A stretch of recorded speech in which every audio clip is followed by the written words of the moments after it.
Ça m'a détruit. Et je vais vous expliquer pourquoi.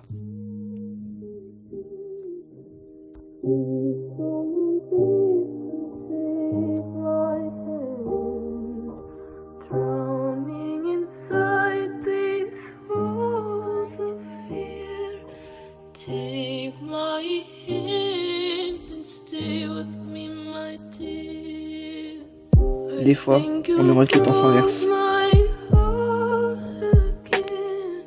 Des fois, il y en a même qui s'arrête et que la vie continue son lit. Seulement voilà, ce que je voulais, c'était pas forcément que le temps s'arrête. C'était juste en avoir un peu plus.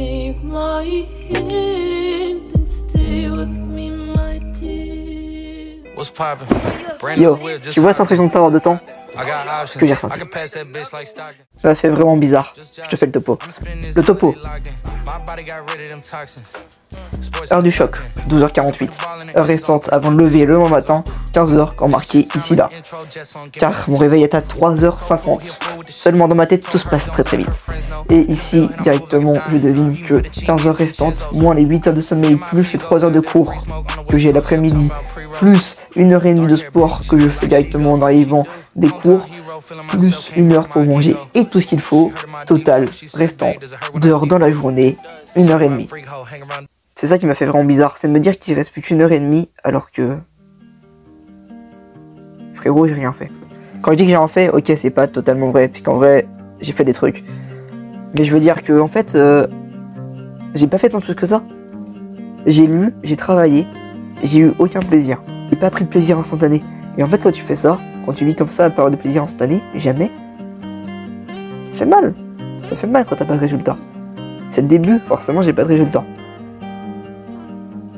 Et ça m'a remis en question sur est-ce qu'on vit vraiment bien la vie. On va refaire un retour aux bases. Ça, enfin plutôt ça, c'est nos ancêtres. Si faut pas oublier qu'on est des animaux à la base et qu'au fur et à mesure des années, on s'est juste un peu transformé. Donc on est d'accord que ça change rien en fait, que ça ne dénature pas, qu'on reste des animaux. Mais donc, c'est quoi le but des animaux? Manger, boire, se reproduire. Celle-là j'illustre pas. Mais il y a un seul but derrière. Survivre. Du coup on peut se demander qu'est-ce qui nous différencie des animaux. Et à ça je répondrais le développement de notre intelligence. Et le plus grand facteur. Celui qui est en difficulté et qui s'étonne se juge ignorant. Par conséquent, s'il est vrai qu'ils ont philosophé pour échapper à l'ignorance, ils cherchaient manifestement à avoir la science pour savoir et non en vue de quelque utilité. En témoignent des événements, car on disposait de presque tout ce qui est nécessaire à la vie et de ce qui la rend facile et agréable quand on a commencé la recherche d'une telle sagesse. Qu'est-ce que ça veut dire? C'est la question.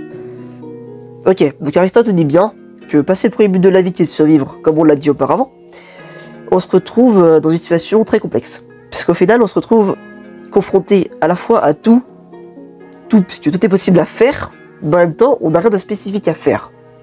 Rien ne nous est dédié, entre guillemets. On n'est pas missionné dès qu'on arrive sur Terre. On ne sait pas directement ce qu'on doit faire. Même certains ne trouvent jamais ce qu'ils doivent faire. C'est donc pour ça qu'on se met à philosopher, à créer, à réfléchir sur ce qui nous entoure. Et quand je dis créer, ça peut être créer des choses par livre. Ça peut être créer des croyances pour se donner justement des missions. Et c'est sûrement de là que doivent venir les premières religions. Pour au final passer le premier but de la vie, de survivre, de ne pas être perdu et confronté à l'infinité de possibilités qui nous entourent. Et avoir un guidage, comme un guidage au sol, mais un guidage spirituel pour nous accompagner dans la vie de tous les jours. C'est là que je vous pointais le problème du sujet. C'est-à-dire que maintenant, pour beaucoup de personnes, et pour de plus en plus en fait, on essaie de rendre la vie comme ça, et je sais pas si c'est juste moi qui ai un problème avec ça ou quoi que ce soit, et je pense qu'il faut qu'on continue à le développer pour comprendre mieux, mais le divertissement, ça devient la principale raison de vie de beaucoup de monde. La principale. Seulement, en fait, ce qu'il faut pas oublier, c'est ce qu'on considère comme travail actuellement. En fait, c'est tout ce qui nous rend notre vie agréable à vivre. Chaque métier a un objectif précis pour au final nous rendre la vie agréable. En général, c'est comme des Lego qui s'abritent les uns dans les autres pour créer une société conforme, entre guillemets, et agréable à vivre. Outre le travail qui nous démontre bien qu'on ne peut pas vivre une vie parfaite et remplie de bonheur, ce qu'il ne faut pas oublier, c'est que les divertissements à la base, c'est fait pour nous faire échapper du monde réel, tout ce qui nous entoure, de la dure réalité de la vie qui est qu'au final, au fond, on est tous un peu perdus. Enfin, du moins je pense. Je pense que profondément, on est tous un peu perdus. Et c'est pas grave, parce qu'au final, tout le monde l'est. Seulement, s'en mettre aux écrans pour se trouver une vie, c'est comme dénaturaliser la vie. Parce qu'au final, c'est pas quelque chose de naturel, c'est une création de l'homme. Le divertissement, quel qu'il soit. Excepté le sport ou encore la nature, tout divertissement est une création de l'homme.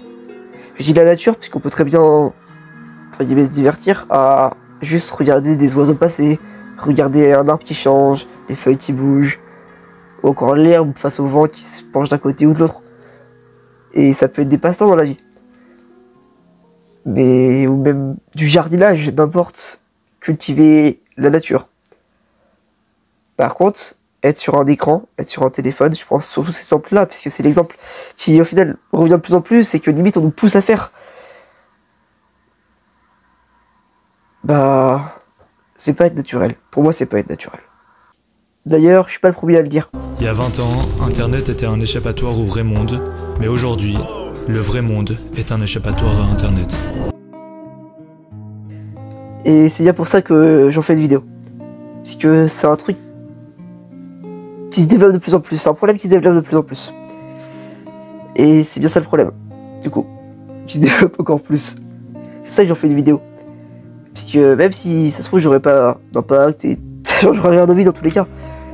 Quoique ça peut peut-être en faire réfléchir certains sur est-ce que les divertissements ont pas une part trop importante et est-ce que travailler les rendrait pas peut-être plus heureux au final.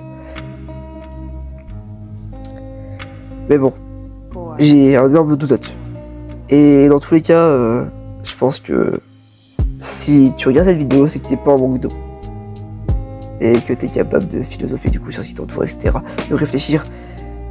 Et donc, s'il te plaît, remets pas ta vie au divertissement. Ou alors, pas entièrement.